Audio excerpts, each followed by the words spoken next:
Do you think buying a house is all about the price tag? Miss these 5 details and you could end up with buyer's remorse, hidden costs, or worse, a money pit. So stick around and I'll show you the 5 most important things to look for when buying a house in Utah, things most buyers overlook, but absolutely shouldn't. So let's jump in.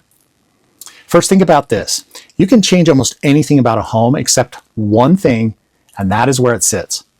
We often say in the real estate industry, location, location, location is the biggest asset to a home buyer.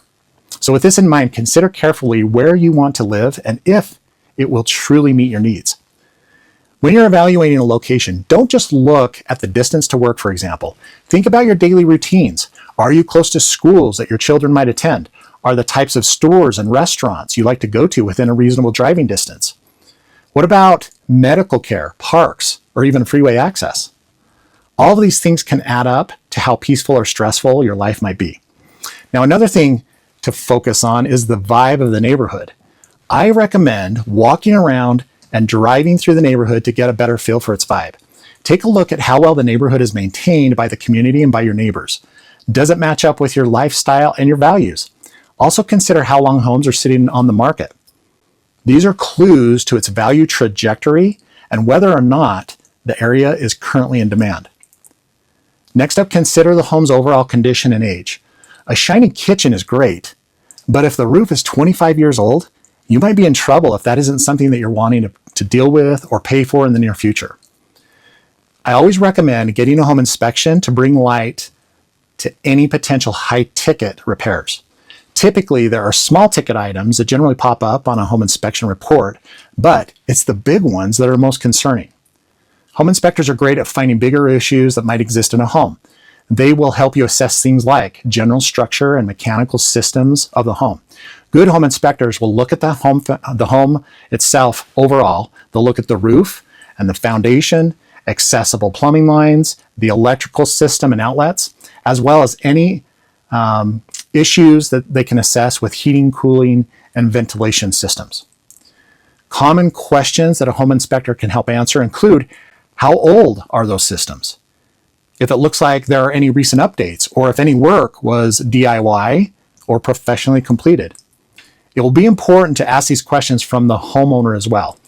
Here in the state of Utah, homeowners are required to disclose any known issues with the home, as well as any work that was completed or problems that needed to be resolved during their ownership.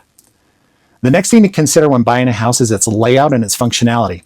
I've seen many times where a home checks all of the boxes, but it doesn't feel right. Think about how the space flows. Is it open where you want it? Are there enough bedrooms and bathrooms? Does it fit your family's lifestyle? I'm finding more and more buyers that need a work from home space, playrooms, or even guest areas to accommodate family and friends. Something to remember is that the layout of a home matters more than square footage. I've seen large homes with lots of broken up, unusable, or wasted space, and smaller homes with open, flexible living spaces that can be adapted to a variety of needs. So consider not only your immediate needs when looking at a home, but also consider your long-term needs as well. You might find something to match both those goals. Now, perhaps your long-term needs aren't as critical as your short-term needs, but in either case, the next thing to consider is its resale value.